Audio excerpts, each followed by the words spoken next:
आज हम आपको एक गिफ्ट दे रहे हैं। डॉक्टर साहब, मैं चाहता हूं कि जरा एक डेमो से हमारी ऑडियंस को एक गिफ्ट दे दें, उनको बता दें कि करने किस तरीके से ब्रशिंग चाहिए। जब हम ब्रश करते हैं ना, तो हमें एक साइड से शुरू करना चाहिए। अगर आप आगे पीछे ब्रश करेंगे तो कोई दांत स्किप हो जाएगा, कोई एक जगह नहीं होगा। तो इसलिए ज़रूरी होता है कि जो ब्रश के जितने ब्रिस्टल्स हैं, वो जितना एरिया वो कवर कर रहा है उतने एरिया को करें, फिर दूसरा सेगमेंट करें, फिर तीसरा, ये इस तरह लेके चलें और उसी तरह फिर अंदर और नीचे एक लाइन में अगर आप चलेंगे कोई दांत मिस नहीं होगा। दूसरा, हम दांत को ब्रश नहीं करना, दांत और वो जो मसूड़ा है उसके दरमियान थोड़ा सा गैप होता है, उसके अंदर हमने जाना है। तो इसको 45 का एंगल करना है। ऊपर वाले दांतों को ऊपर 45 एंगल यूं बैक एंड फोर्थ करके नीचे लेके जाना है, फिर अगले दो दांतों में बैक एंड फोर्थ करके नीचे लेके जाना है। दो दफा आपने ये रिपीट करना है।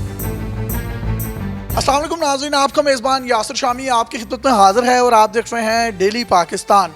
आज हम जिस टॉपिक पर बात करने जा रहे हैं ये इंतहाई अलार्मिंग है। हर वो दूसरे से तीसरा पेशेंट जो डेंटिस्ट के पास जाता है, उसके बाद उसको जिन जिन मुंह की बीमारियों का सामना करना पड़ता है वो इंतहाई खतरनाक है। आप स्क्रीन पर देख सकते हैं कि बहुत से लोग आजकल पाकिस्तान में अपने दांतों को कवर लगाने के लिए या क्राउन्स लगवाने के लिए, अपने दांतों की खूबसूरती, अपनी मुस्कुराहट को बेहतर से बेहतरीन करने के लिए डेंटिस्ट हजरात के पास जाते हैं। डेंटिस्ट हजरात, उनका अगर एक दांत टूटा हो तो वो 3 से 4 दांत जो है उसके ऊपर लगा देते हैं और वक्ती तौर पर वो आपको बहुत खूबसूरत लग रहा होता है। खाना जब आप खाते हैं रोजमर्रा जिंदगी में तो वो आपके क्राउन्स और दांतों के दरमियान फंस रहा होता है, जिसकी वजह से ना सिर्फ आपके मुंह से स्मेल आती है, ब्लीडिंग होती है, और इसके साथ साथ अगर आप उसका ट्रीटमेंट ना करवाएं तो कुछ अरसे के बाद अल्लाह ताला ने ये जो हमारे जबड़ों में एक हड्डी बना रखी है वो हड्डी भी घुल घुल कर खत्म हो जाती है, जिसके बायस ना सिर्फ आपकी चेहरे की ब्यूटी खत्म होती है और इसके साथ साथ आप अपने आप को ओल्ड फील करते हैं। आप कुछ तस्वीर अपनी स्क्रीन पर देख सकते हैं। ये वो तमाम लोग हैं जिनके आप मसूड़ों की कंडीशन देख सकते हैं, जिनके आप दांतों की जड़ों की कंडीशन देख सकते हैं, इंतहाई नामुनासिब है। और अगर वो किसी से क्राउन लगवाते भी हैं, किसी से कवर लगवाते भी हैं, तो उनका कलर असल में जो अल्लाह ताला ने हमारे दांतों का कलर बनाया है उससे मैच नहीं हो रहा होता, वो इंतहाई आर्टिफिशियल लुक होती है। इसके साथ साथ ना सिर्फ उनको खाना चबाने में प्रॉब्लम होती है और बाज सूरत हाल में जब मुंह से स्मेल आती है तो वो भी एम्बैरेसमेंट होती है। सर, इसकी बुनियादी वजह आप समझते क्या है? क्या ये अताई डॉक्टर्स हैं या डेंटिस्ट की वो ट्रेनिंग नहीं है पाकिस्तान में उस तरह से? मैंने अमेरिका में जाके ये चीज़ समझी है कि जो दांत को प्रेप करना होता है ना, जब क्राउन हम करते हैं या कैप करते हैं, वो किस तरह है। 2000 दांतों पे उन्होंने ट्रेन किया, हाथ पकड़ के कराते हैं। तो वो अनफॉर्चुनेटली हमारे सिस्टम में ये ट्रेनिंग अवेलेबल नहीं है। क्राउन की फिटिंग बहुत ज़रूरी है, दांत के साथ मैच होना चाहिए, ब्लेंड होना चाहिए, उसमें कोई गैप नहीं होना चाहिए, उसकी शेप सही होनी चाहिए, उसका कलर सही होना चाहिए। ये बहुत इंपॉर्टेंट है। क्राउन कराना एक जेन्युइन रिक्वायरमेंट हो सकती है और इन्हांस करने के लिए स्माइल को भी किया जाता है, इसमें कोई हर्ज नहीं है। सही ना होना वो सारे प्रॉब्लम्स क्रिएट करता है जो यासिर भाई ने अभी आपको बताए। उसमें सबसे ज़्यादा इंपॉर्टेंट यही चीज़ होती है कि अगर फिटिंग सही नहीं है तो खाना अंदर जाएगा, वो अंदर से वो गल के ज़ाया हो जाएगा। और बाज़ का ऐसा होता है कि आपको पेन नहीं होती। मेरे साथ अपने हो चुका हुआ, मेरे एक दांत एक्सीडेंट में टूटा था और उसके बाद एक ब्रिज जो उन्होंने लगाया है 4 दांतों को, वो गल के ख़त्म हो गए, पेन कभी नहीं हुआ। और उसके बाद फिर एक रूट कैनाल पूरी नहीं हुई थी और हड्डी पूरी मेरी यहाँ नहीं है। तो ये एक पर्सनल एक्सपीरियंस है जिस वजह से मैं फिर पाकिस्तान भी वापस आया कि ये चीज़ पाकिस्तान में हमें चेंज करनी है। डॉक्टर साहब, हमने ये भी देखा है कि लोग कहते हैं कि डेंटिस्ट का साथ अपने मरीज के कब्र तक होता है। मुझे तो फिर इन बातों से यूं ही लगता है कि अगर उसने उसका ट्रीटमेंट सही किया ही नहीं है तो हर महीने में उसको 2 दफ़ा 3 दफ़ा प्रॉब्लम होगी और वो डेंटिस्ट के पास आता रहेगा और डेंटिस्ट अपनी बड़ी बड़ी दिहाड़ियाँ लगाते रहेंगे और कब्र तक तो साथ फिर चलता ही रहेगा। देखें, अगर अच्छा क्राउन किया है, जिसकी फिटिंग सही है, आपका लाइफ लॉन्ग वो दांत ज़ाया नहीं होगा। ये चीज़ मैं आपको गारंटीड कर देता हूँ। हम इस चीज़ की वारंटी देते हैं। अपना बता देता हूँ, मेरे 4 साल में दांत गल के ज़ाया हो गए थे। उसके बाद मैंने जो अमेरिका में ब्रिज लगवाया था, अभी पिछले हफ्ते मैंने उसको उतरवाया क्यों मैं अपनी स्माइल को चेंज करना चाह रहा था, कलर मैच और करना चाह रहा था। तो 15 साल के बाद भी वो दांत में ज़रा सा भी कोई प्रॉब्लम नहीं है। गम बिल्कुल उसी शेप में थे जिस तरह 15 साल पहले थे। सर, जो पेशेंट्स होते हैं उनको तो इस बात का पता नहीं होता, लेकिन जो वो डेंटिस्ट जिनको दानिस्ता इन तमाम बातों का इल्म है लेकिन उसके बावजूद भी वो सही तरीके से काम नहीं करते,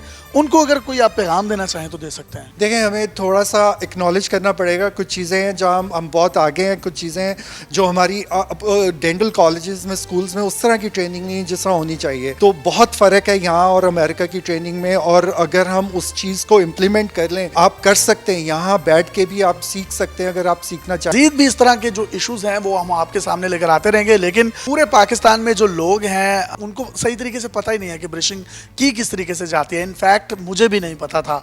तो आज हम आपको एक गिफ्ट दे रहे हैं। डॉक्टर साहब, मैं चाहता हूं कि ज़रा एक डेमो से हमारी ऑडियंस को एक गिफ्ट दे दें, उनको बता दें कि करने किस तरीके से ब्रशिंग चाहिए। जब हम ब्रश करते हैं ना, तो हमें एक साइड से शुरू करना चाहिए। अगर आप आगे पीछे ब्रश करेंगे तो कोई दांत स्किप हो जाएगा, कोई एक जगह नहीं होगा।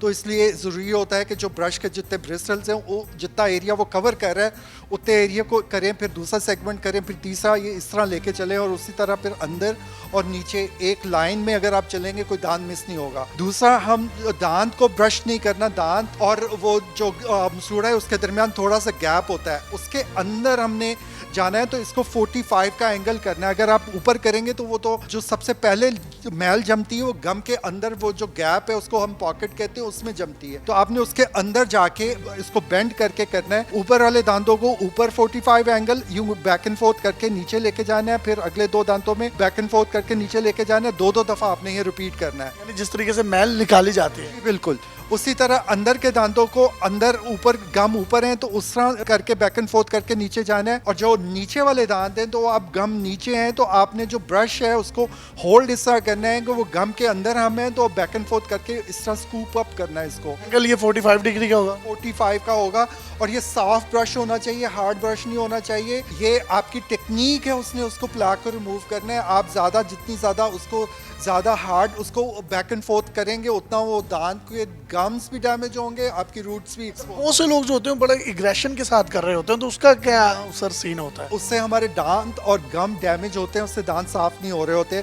सॉफ्ट ब्रश होना चाहिए, बड़ा लाइट आपने इसको बैक एंड फोर्थ करना है। आपने इसको प्रेस नहीं करना, हमने दांत को डैमेज नहीं करना, हमने दांतों को क्लीन करना है। और बड़े आराम से अगर आप करेंगे ये दांत क्लीन हो जाएंगे। क्लीनिंग में एक और इम्पॉर्टेंट चीज़ है कि अमेरिका में 3 साल के बच्चों की क्लीनिंग शुरू हो जाती है और हर 6 महीने के बाद उनकी क्लीनिंग होती है, जिससे हम अपना रोज़ मुंह धोते हैं और वजू करते हैं सारा। उसके बावजूद लोग फेशियल्स कराते हैं, आपको ज़रूरत होती है। इसी तरह आप मुंह में देख नहीं सकते कि क्या कर रहे हैं, हम ब्लाइंडली ब्रश कर रहे होते हैं। तो ये 6 मंथ्स की जो क्लीनिंग है, अगर आप एक रूटीन बना लें, इसके बाद आपके ना कैविटी बनेगी, ना आपको रूट कैनाल की ज़रूरत है, ना आपका दांत ज़ाया होगा। अगर प्रॉपर तरीके से आप हाइजीन को फॉलो कर रहे हैं, ये आपके लिए ज़्यादा सेविंग है। आपकी prevention is better than cure. जनाब, ये डॉक्टर आकिब मुदस्सिर साहब थे जो कि अपनी कीमती आरा और कीमती मशवरों से आपको मुस्तफ़ीद कर रहे थे।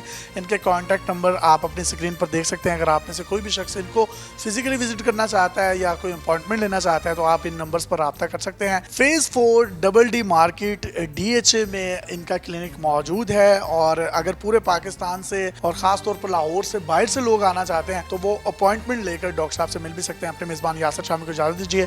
मज़ीद इस तरह की इन्फॉर्मेटिव वीडियोज़ लेकर आपकी खिदमत में हाजिर होंगे। तब तक के लिए अल्लाह हाफ़िज़।